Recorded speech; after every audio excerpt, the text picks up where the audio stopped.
হাই আজি মই আপোনালোকলৈ লৈ আহিছোঁ বন্ধাকবিৰ বুঢ়া পাতেৰে কিদৰে খাৰ বনাব পাৰি। মোৰ পোষ্টটো ভাল লাগিলে লাইক কৰিব, কমেণ্ট কৰিব, শ্বেয়াৰ কৰিব আৰু ছাবস্ক্ৰাইব কৰিবলৈ নাপাহৰিব। এইখিনি বন্ধাকবিৰ বুঢ়া পাত মই ইয়াক ধুনীয়াকৈ ধুই পানীৰ পৰা তুলি থৈছোঁ। এতিয়া ইয়াক মিহি মিহিকৈ কুটি মই কুকাৰত বইল হ'বলৈ দিম। মিহি মিহিকৈ অলপ কুটি লওঁ।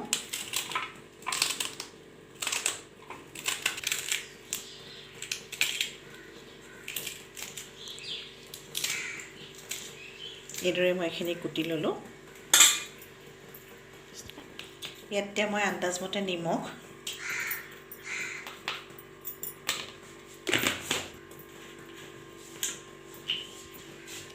এই হাতাখনৰ জোখাৰে মই এচামুচ খাৰ দিম।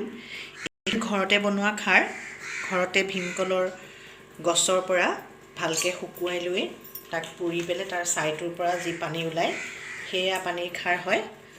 মই কিনা খাৰ ব্যৱহাৰ নকৰোঁ, সাধাৰণতে ঘৰত বনোৱা খাৰেই ব্যৱহাৰ কৰোঁ। ইয়াতে অকণমান পানী দিম। পানী দি মই এইখিনি গেছত বইল হ'বলৈ তুলি দিম। এইখিনি সৰিয়হ ইমানখিনি আৰু অকণমান কেইফুটামান নহৰু।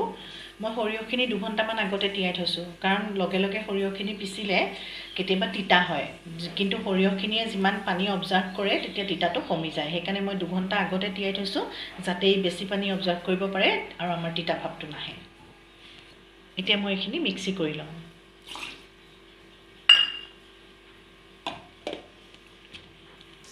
মই কেৰাহীখন গৰম কৰি লৈছোঁ। ইয়াতে মই মিঠাতেল দিম।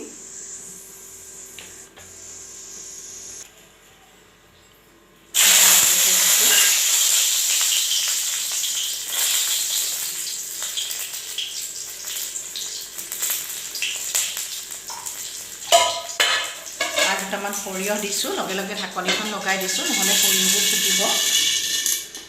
এইবাৰ বটি লোৱা সৰিয়হখিনি মই ইয়াত দি পেলাই ভালকৈ ভাজিম।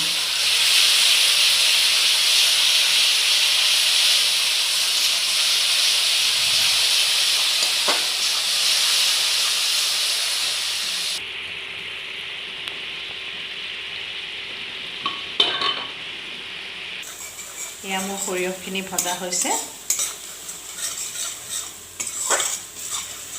এতিয়া মই ইয়াতে বন্ধাকবি, মই 4টা হুইচেল মাৰি বন্ধাকবিখিনি সিজাই লৈছিলোঁ। এতিয়া মই বন্ধাকবিখিনি ইয়াত দি দিম। পাতখিনি হাতাৰে বন্ধাকবিখিনি ভালকৈ ভাঙি দিছোঁ। পাতখিনি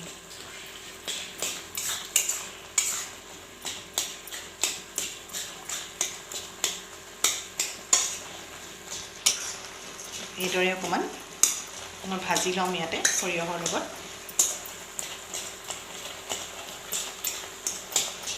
এইদৰে মই ভাজি ল'লোঁ। ভজাৰ পিছত ইয়াত মই আন্দাজমতে পানী দিম। প্ৰথমতে বইল কৰা পানীখিনি দি লওঁ।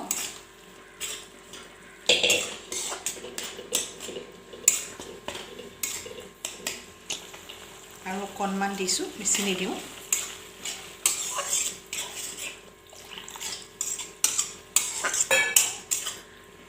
এইবাৰ উতল আহিলে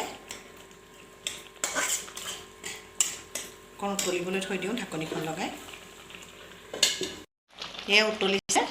এইদৰে উতলি থাকোঁতে আপোনালোকে 3টামান কেঁচা জলকীয়া ধুনীয়াকৈ ফালি ইয়াত দি দিব, যাতে ইয়াৰ গুণটোও ধুনীয়া হয় আৰু খাবলৈও সোৱাদ হয়। লকডাউনৰ কাৰণে আজি মোৰ কেঁচা জলকীয়াও নাই, গতিকে মই এনেকৈয়ে নমাই থ'ম। ইয়াত বেলেগ এটা পাত্ৰলৈ কাঢ়ি থোৱাৰ পিছত ইয়াতে মই কেঁচা মিঠাতেল অকণমান দি দিম। এইদৰে মই অকণ কেঁচা মিঠাতেল দি দিম। দি পেলাই মই ঢাকোন মাৰি থৈ দিম। খাবৰ সময়ত ইয়াত ধুনীয়াকৈ লৰাই পেলাই পৰিৱেশন কৰিম।